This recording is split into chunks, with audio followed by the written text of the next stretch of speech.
Hər vaxtınız xeyir olsun, dəyərli müəllimlər, müdavimlər. Mən Natavan Camalzadə, kurikulum üzrə təlimçi, hər birinizi salamlayıram. Bugün kurikulumdan yeni bir sınavın izahını verəcəm və izaha başlamamışdan əvvəl onu qeyd edim ki, bilirik ki, imtahana az bir müddət qalıb və bu müddət ərzində biz keyfiyyətli şəkildə hazırlaşmalıyıq. İmtahanda yüksək nəticə istəyirsinizsə, mütləqdir ki, çoxlu testlər işləyəsiniz, situasiya tipli sınaqlar işləyəsiniz və bu sınaqları da işləmək üçün siz bizim aprel ayının 15-i asılacaq əla bir sınaq qrupumuza qoşula bilərsiniz. Sınaq qrupumuzda yüksək keyfiyyətli suallar göndəriləcək. Son 4-5 ilin MİQ və sertifikasiya imtahanında istifadə olunmuş suallar göndəriləcək. Model sualların hər biri sizə işlədiləcək. Ödəniş isə cəmi bir dəfə edəcəksiniz.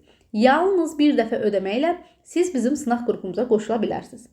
Sınaq qrupuna qoşulmaq üçün 050 837 03 05 nömrəsinə yazaraq bizim sınaq qrupu haqqında məlumat əldə edə bilərsiniz.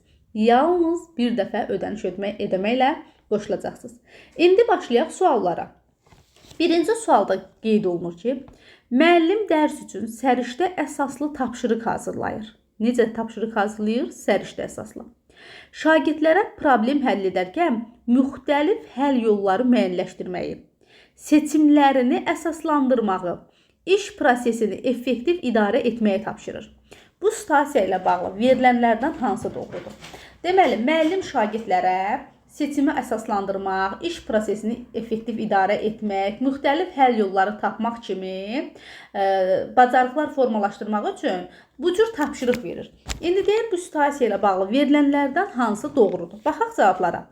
Müəllim şagirdlərin yerinə yetirəcəkləri fəaliyyətlərin sayını artırmaqla düşünməni avtomatik dərinləşməsinə şərait yaradır. Müəllimlər, biz çox tapşırıq vermək o demək deyil ki, çox tapşırıq verdikdə şagird daha yaxşı öyrənir, biliklər dərinləşir, uzun müddətli yaddaşa keçir. Yəni biz burada tapşırığın sayını artırmaqla bu həyata keçirilmir. Ona görə bu yanlışdır. Müəllim qiymətləndirmə meyarını müəyyənləşdirərkən prosesi nəzərə almadan onların yekun cavabın düzgünlüyü ilə məhdudlaşdırır. Baxın, bizim situasiyada belə bir şey yoxdur. Axı qiymətləndirmə meyarını elan etdiyi və yaxud da düzgün cavabın sayı ilə şagirdləri məhdudlaşır. Əksinə, müəllim deyir ki, müxtəlif həll yolu tapın, seçimlərinizi əsaslandırın, işi effektiv idarə edin. Müəllim şagirdlərin fəaliyyətini məhdudladacaq, qısacaq bir fəaliyyət vermir axı. Ona görə B bəndə də getdim. Dəyərləndiriləcək məqamları şagirdlərə bildirməklə onların dərs zamanı fəaliyyətini məqsədyönlü təşkil etməyə istiqamətləndirir. Bəli, müəllim burada fasilitatorluq edir. Şagirdləri istiqamətləndirir, həmçində fəaliyyətlərini məqsədyönlü təşkil etməsi üçün. Ona görə doğru cavab C bəndidir. Müəllim tapşırığın məzmun baxımından mürəkkəb olmasını yüksək səviyyəli düşünmənin əsas göstəricisi kimi qəbul edir. Xeyr, müəllim demir ki, tapşırıq mürəkkəbdir, məzmun baxımından mürəkkəbdir. Sadəcə olaraq müəllim səriştə əsaslı tapşırıq hazırlayır ki, şagirdlərdə bu bacarıqlar formalaşsın. Ona görə D bəndi də getdi. Y-yə baxaq.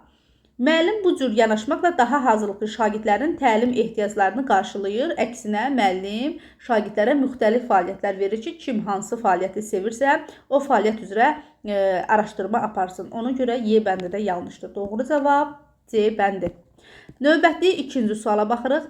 Cədvəl sualıdır və bizə qeyd olunur ki, cədvələ əsasən uyğunluq gözlənilmişdir. Baxaq. Dərs zamanı sinif otağında hava ağırlaşır və şagirdlərin bir qismi halsızlıq hiss etdiyini bildirir. Şagirdlərdən biri pəncərəni açaraq otağı havalandırır. Praktik təfəkkür. Bəli, praktik təfəkkürdə bir tətbiq var. Problem yaranır, onun anında tətbiq edərək problemi həll edir. Doğrudurmu? Doğrudur. Biri götürürük. Fiziki yüklənmə, qidalanma və istirahət arasında qarşılıqlı əlaqəni araşdıran analitik hesabat hazırlayın. Dərin bilik səviyyəsi, bacarıqlar və anlayışlar səviyyəsi. Xeyr, bu yanlış yazılıb, amma bu yanlış deyil. Bu həqiqətən də doğru fikirdir dərin bilik səviyyəsinə görə. Yanlışa da doğru yazdığı üçün, doğruya da yanlış yazdığı üçün biz bunu götürmürük. Çünki uyğunluq pozulub. Şagird essay yazarkən belə düşünür ki, mövzunu oxuyanda əvvəlcə plan qurmalıyam. Keçən dəfə plansız yazdığım üçün fikirlərim qarışıq olmuşdur. konseptual bilik. Bu konseptual bilik deyil. Görürsünüz, şagird öz səhvini, düzünü analiz edir, özü üçün yeni bir plan qurursa, bunun hansı biliyə aid olur? Təbii ki, bu metakognitiv bilikdir. Bu yanlış fikirdir. Yanlışa doğru yazdığı üçün uyğunsuz fikirdir. Bizdən isə uyğunluğu soruşur. 3 də getdi. Bir dənə düzgün cavab hələ ki 1-dir. 4-ə baxaq. Təklif etdiyiniz hər tədbirin məqsədini izah edin. Mümkün nəticələrini əsaslandırın və ən səmərəli variantı seçərək seçiminizi arqumentlərlə müdafiə edin. Bu, genişləndirilmiş düşünmə səviyyəsinə aid deyil. Aid olmadığı üçün də yanlışdır. Yanlışa da yanlış yazdığı üçün uyğunluqdur. Doğru cavab B bəndi 1 və 4. Üçüncü suala baxırıq. Və onu qeyd edim ki, siz bizim YouTube kanalımıza abunə olaraq hər gün paylaşılan sual izahlarından, mövzu izahlarından xəbərdar ola bilərsiniz.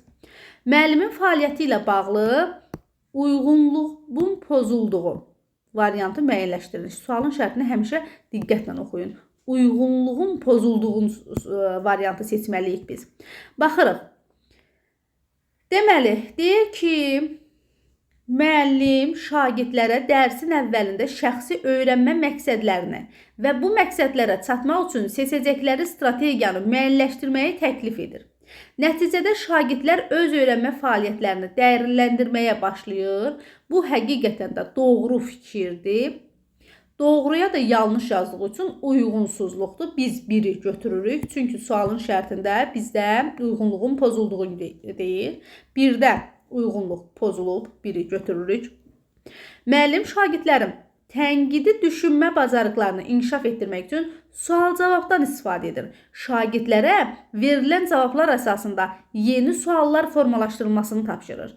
Həqiqətən də tənqidi düşünmə, sual-cavab, açıq sualların verilməsi şagirdlərdə tənqidi təfəkkürü formalaşdırır. Həmçinin burada verilən cavablar əsasında yeni sual formalaşdırır. Yeni suallar yaradırsa, burada müəllim Sokrat dialoqu iş üsulunu tətbiq etmiş olur və bu da şagirdlərdə tənqidi təfəkkürü formalaşdırır. Fikir doğrudurmu? Doğrudur. Biz fikri götürürükmü? Götürmürük. Çünki bizdə uyğunluğun pozulduğunu deyir. Burada da uyğunluqdur. Getdim.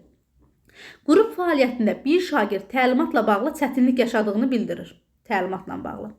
Bunun ardınca müəllim tapşırığın icra addımlarını ümumi şəkildə sinifə yenidən açıqlayır. Ümumi şəkildə açıqlaması səhvdir. Bir şagird təlimatla bağlı çətinlik çəkir, ona istiqamət verə bilər, ona rəy verə bilər, onu yenidən təlimatlandıra bilər. Ümumi şəkildə niyə buna yenidən açıqlasın da? Ona görə bu yanlış fəaliyyətdir. Yanlışa da yanlış yazdığı üçün doğrudur, biz götürmürük. Müəllim müzakirə zamanı şagirdlərin səsləndirdiyi fikirləri toplayaraq mövzu üzrə əvvəlcədən müəyyən etdiyi nəticələri təqdim edir. Baxın, müzakirə zamanı şagirdlərin fikirlərini toplayır, özü əvvəlcədən müəyyən etdiyi nəticələri də təqdim edir. Müəllim özü əvvəlcədən müəyyən etdiyi nəticələri təqdim etməməlidir. Şagirdlər özləri nəticəyə gəlməlidirlər. Şagirdlərin özlərinin nəticəsi olmalıdır. Bu yanlış fikirdir. Yanlışa da doğru yazdığı üçün burada da uyğunluq pozulub. Deməli, uyğunluğun pozulduğu 1 və 4. Doğru cavab B bəndi. Demək, 3-cü sualda. Növbəti 4-cü suala baxırıq. 4-cü sualda qeyd olunur ki, müəllim şagirdlərə mətni oxutdurur. Onlara əsas fikri müəyyən etdikdən sonra mühakimə xarakterli essey hazırlamalarını tapşırır. Yazı hazırlayarkən mühakiməni dəstəkləmək üçün mətndən arqument gətirmələrini istəyir. Verilmiş situasiya ilə bağlı hansı fikir doğrudur? Müxtəlif sahələrdə əldə olunan biliklər bir araya gətirilir, əsas diqqət yeni ideyaların yaradılmasına yönəlir. Əsas diqqət yeni ideyanın yaranması deyil, axı müəllimlər.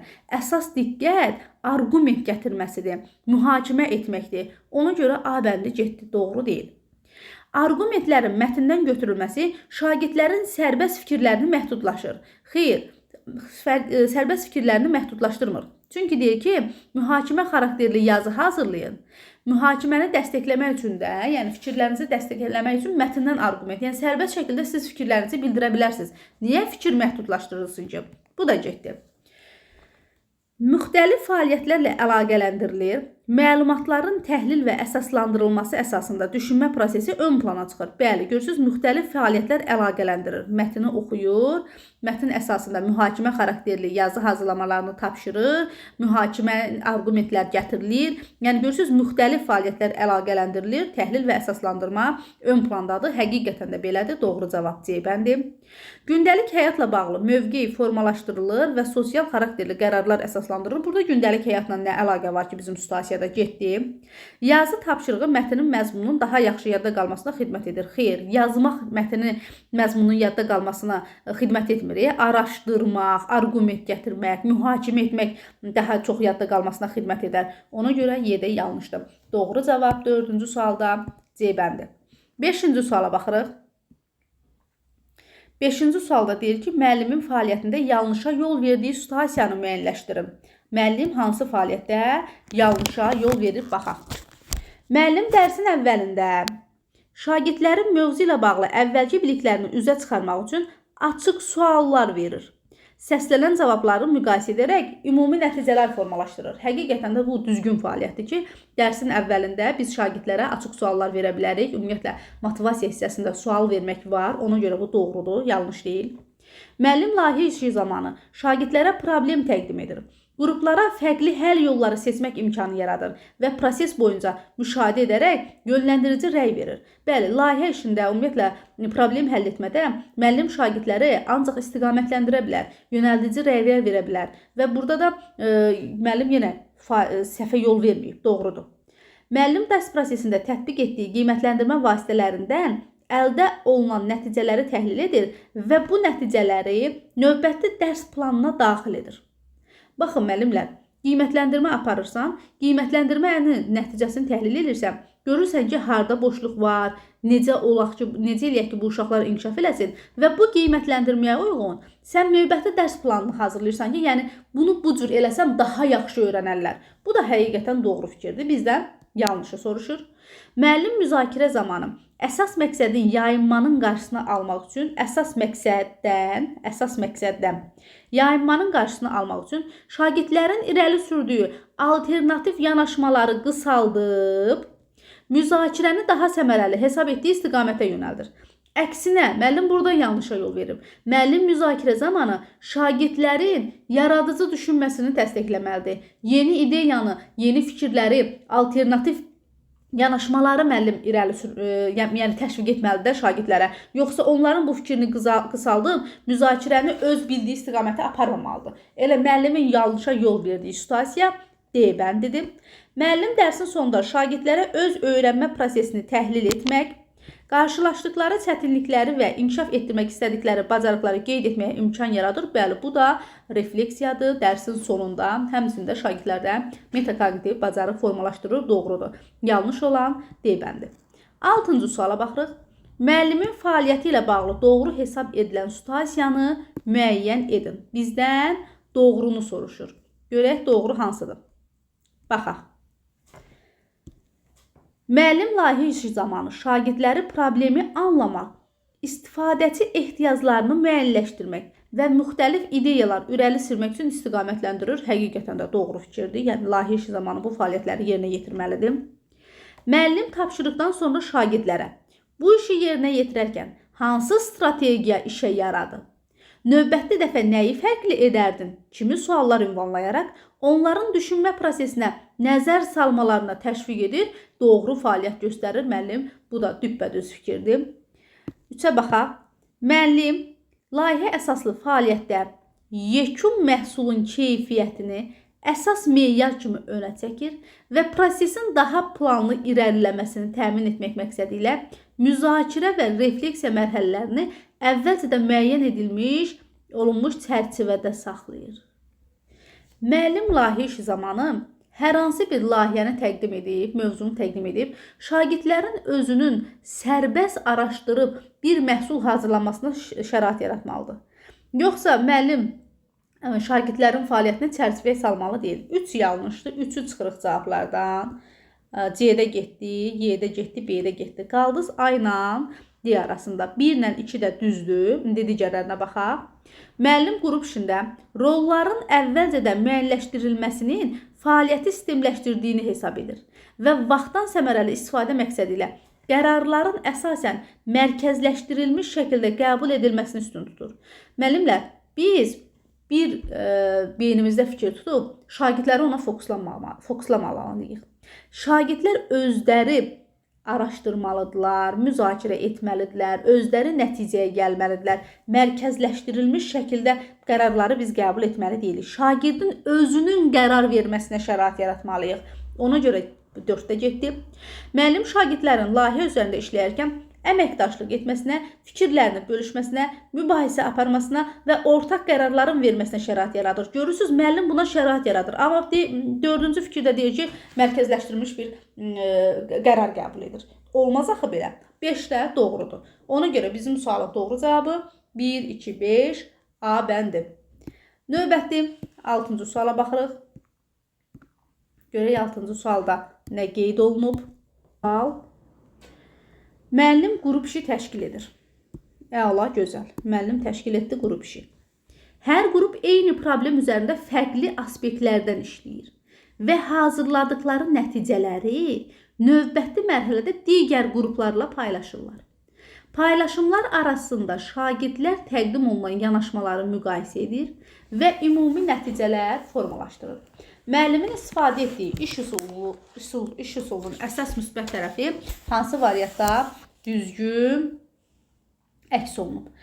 Bu situasiyanı oxuyarkən siz hansı iş üsulunu gördünüz? Təbii ki, burada biz görürük karusel iş üsulunu. Karusel iş üsulu birgə öyrənmə və yoldaş qiymətləndirməsini təmin edən iş üsullarından biridir və sinifdəki bütün şagirdləri aktiv saxlayır. Həmçinin burada şagirdlər qruplara bölünür, sonra tapşırıqlar verilir. Tapşırıq hər qrup tərəfindən yerinə yetirildikdən sonra iş vərəqi digər qrupa ötürülür. Digər qrup da onlara ötürülən iş vərəqində onlardan əvvəl yazılmış cavabları axtarır, ehtiyaclar varsa düzəliş və əlavələrini edirlər.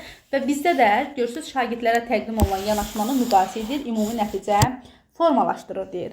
İndi biz karusel iş üsuluna aid olan bir fikir seçməliyik. Çünki deyir ki, daha düzgün əks olunub. Daha düzgün əks olunanı seçməliyik. Bu iş üsulu şagirdlərin mövzunu daha sistemli qavramasına kömək edir. Əsas anlayışlar arasında əlaqənin qurmasını asanlaşdırır. Xeyr, bu iş üsulu şagirdlərdə anlayışlar arasında əlaqə qurmaq yox. Bu iş üsulu şagirdlərdə müstəqil öyrənmə, dəyərləndirmə, ümumiləşdirmə, qarşılıqlı əlaqə, müstəqil düşünməni inkişaf elətdirir. A bəndi getdi. Bu yanaşma müəllimə şagirdlərin mövzu üzrə anlayış səviyyələrini müşahidə etməyə və dərsin gedişini ona uyğun tənzimləməyə imkan yaradır. Xeyr, bu da yanlış fikirdir. Yəni müəllim burada dərsi gedişini ona uyğun tənzimləmək üçün vermir ki, bu iş üsulunu. Şagirdlərdə bayaq saydığım bacarıqları formalaşdırmaq üçün verir. Bu da getdi. Bu iş üsulu şagirdlər arasında fikir mübadiləsini gücləndirir. Gördünüz, bayaq da dedim ki, müstəqil düşünmə. Fərqli yanaşmaların müqayisəsi və dəyərləndirməsinə şərait yaradır. Nəticə etibarilə tənqidi düşünməni inkişaf elətdirir. Həqiqətən də dəyərləndirmə varsa, burada tənqidi düşüncə var. Ümumiləşdirmə də var. Burada məntiqi düşüncə də var. Yəni məntiqi, tənqidi təfəkkürün formalaşmasına şərait yaradırmı? Yaradır. Doğru cavab C bəndi 7-ci sualda. Digər variantlara baxaq. Bu üsul şagirdlərin vaxt çərçivəsində işləməli, fikirləri qısa və konkret şəkildə təqdim etmə bacarıqları ön plana çıxır. Xeyr, belə deyil. Bu yanaşma şagirdlərin mövzunu birgə müzakirə etməsi sayəsində, bəli, karusel iş üsulu birgə öyrənmədir. Amma deyir ki, müəllimin izahını daha asan mənimsənməsinə xidmət edir. Xeyr, müəllimin izahını daha asan mənimsənməsinə yox. Şagirdlərin bir-biri ilə əməkdaşlıq etməsinə, ünsiyyət qurmasına, məntiqi təfəkkür, tənqidi təfəkkür, dəyərləndirmə, ümumiləşdirmə bacarıqlarının formalaşmasına, yoxsa müəllimin izahını asanlaşdırmaq üçün bu üsuldan istifadə etmirik ki, bu da getdi. Doğru cavab 7-ci sualda C bəndi. 8-ci suala baxırıq. Şagirdlər məktəbdə tullantıların azaldılması mövzusunda layihə işi üzərində çalışırlar. Proses zamanı şagirdlərin qazanacaqları bacarıqlarla bağlı aşağıdakı fikirlərdən hansını yanlış hesab etmək olar? Bizdən yanlışı soruşur. Baxaq.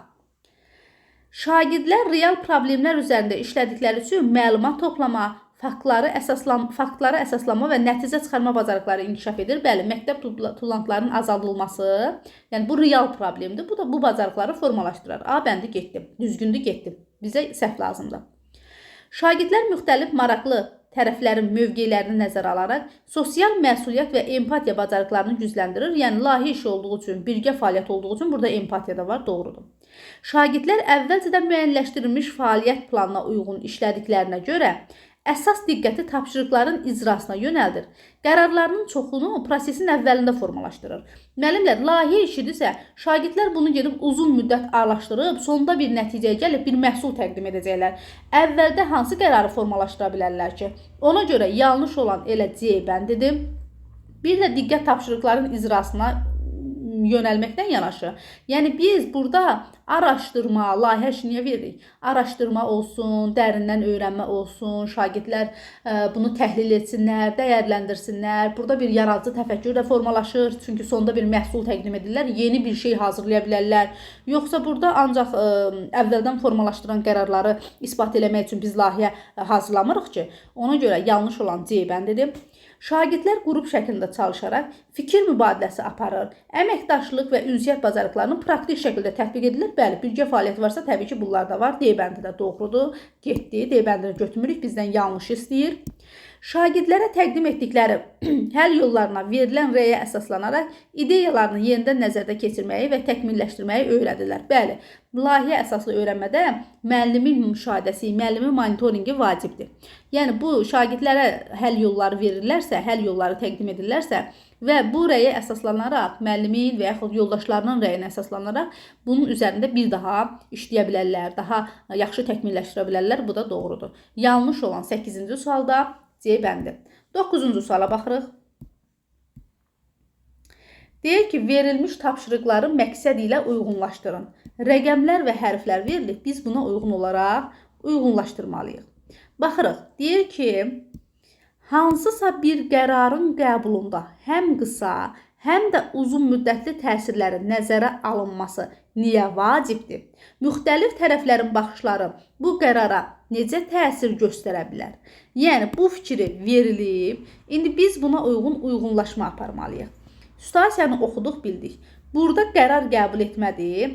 İndi baxırıq, görürsünüz, deyir ki, hər hansı bir qərarın qəbulu həm qısa, həm də uzun müddətli təsirləri nəzərə alırsan ki, yəni bu qərar qəbul edəndə əvvəl necə ola bilər, bir müddətdən sonra necə ola bilər, yəni bunlar nəzərə alınır. İndi uyğunlaşdırırıq. Deyir ki, bu tapşırıq şagirdlər müxtəlif mövqeləri müqayisə etməyi, səbəb-nəticə əlaqələrini araşdırmağı və balanslaşdırılmış nəticə çıxarmağı tələb edir. Həqiqətən də, yəni qərar qəbul edərkən müxtəlif mövqeləri müqayisə edirsən. Yəni sən müşahidə bacarığın olur. 1-ə uyğun gəlir A. Baxırıq. Belə bir iddia irəli sürülür ki, texnologiyanın artması avtomatik olaraq təhsilin keyfiyyətini yüksəldir. Bu fikir hansı arqumentlərlə dəstəkləmək və ya tənqid etmək olar? Bu tapşırıq şagirdlərin irəli sürülmüş fikirlərinin məntiqi əsaslarını yoxlamağa, arqumentin güclü və zəif tərəflərini müəyyənləşdirməyi tələb edir. Həqiqətən də, çünki tənqidi təfəkkür arqumenti dəstəkləməyə və ya tənqid etməyə arqument gətirirsənsə, sənin burada tənqidi təfəkkürün formalaşır və arqumentin güclü və zəif tərəflərini müəyyənləşdirmək də ikinci tapşırığa uyğun ola bilər. 2-yə uyğundur B. Bu tapşırıq şagirddən 3-ə baxaq, birinci, yeni mövzunu öyrənərkən hansı üsulların sizə daha çox kömək etdiyini düşünürsünüz? Bu üsulun effektivliyini necə yoxlayarsınız? Baxırsınız ki, metakognitiv bacarıqla, metakognitiv biliklə əlaqədar olan bir fəaliyyət verilib və biz uyğunluğa baxaq. Bu tapşırıq şagirddə öz öyrənmə strategiyalarını dəyərləndirməyi və gələcəkdə onları necə təkmilləşdirə biləcəyini düşünməyə tələb edir. Bəli, bu 3-ə də uyğun gəlir A. Deməli, daha doğrusu C. A, B, C. A, B, C doğru cavab B bəndi. 10-cu suala baxırıq. 10-cu sualda nə qeyd olunur? Müəllimin fəaliyyəti və onun mümkün nəticələri ilə bağlı uyğunluğu müəyyən edin. Müəllim tapşırığın icrası zamanı bütün şagirdlər üçün eyni strategiyadan istifadə etməyi tövsiyə edir və fərqli yanaşmalara ehtiyac olmadığını bildirir. Baxın, müəllimlər, bu fəaliyyətə uyğun olaraq biz uyğunlaşdırmalıyıq. Baxırıq ki, burada müəllim şagirdləri marağını, potensialını nəzərə almır, diferensiallığı qorumur, hamıya eyni strategiyadan istifadə edir, hamıya eyni tapşırıq verir. İndi biz bu verilmiş cavablara uyğunlaşma aparmalıyıq. Baxaq. B-yə baxaq, deyir bu fəaliyyət şagirdin fərdi öyrənmə ehtiyaclarının nəzərə alınmamasına, potensiallarının tam reallaşmamasına səbəb ola bilər. Həqiqətən də elədir. Çünki niyə eyni strategiyadan istifadə edir? Ona görə 1-ə uyğun gəlir B. 2-yə baxaq. Dərs zamanı müəllim verilən suallara yalnız qısa və konkret cavabları qəbul edir. Cavabların əsaslandırılmasına vaxt ayırmır. Deməli, müəllim şagirdləri qısa cavab istəyir, cavablarını əsaslandırmır. Deməli, nə edir müəllim? Burada şagirdlərin tənqidi təfəkkür formalaşdırmır. Niyə? Çünki şagird cavabını əsaslandırmalıdır ki, onda tənqidi təfəkkür olsun. Baxırıq, deyir bu yanaşma şagirdlərin tənqidi düşünmə və arqumentləşdirmə bacarıqlarının inkişafını məhdudlaşdıra bilər. Həqiqətən də məhdudlaşdırar. 2-yə uyğun gəlir A. 3-ə baxırıq. Qrup işi zamanı müəllim şagirdlərin qarşılaşdığı çətinliklərə müdaxilə etməmək üçün prosesi tamamilə onların öhdəsinə buraxır. Bu doğru deyil. Yəni hər hansı bir qrup işi zamanı şagirdlərin bir çətinliyi varsa, müəllim onlara rəy verməlidir, istiqamət verməlidir, yön verməlidir, fasilitatorluq etməlidir. Deyir ki, bu münasibət şagirdlərdə çaşqınlıq yaradar, dəstək mexanizminin zəifləməsinə gətirib çıxara bilər. Həqiqətən də belədir. 3-ə də C. Deməli, 10-cu sualın doğru cavabı olur B bəndi. Bugünkü test izahımız bu qədər müəllimlər. Sağ olun. Hər birinizə xoş dinləmələr, hər birinizə zehin açıqlığı arzulayıram.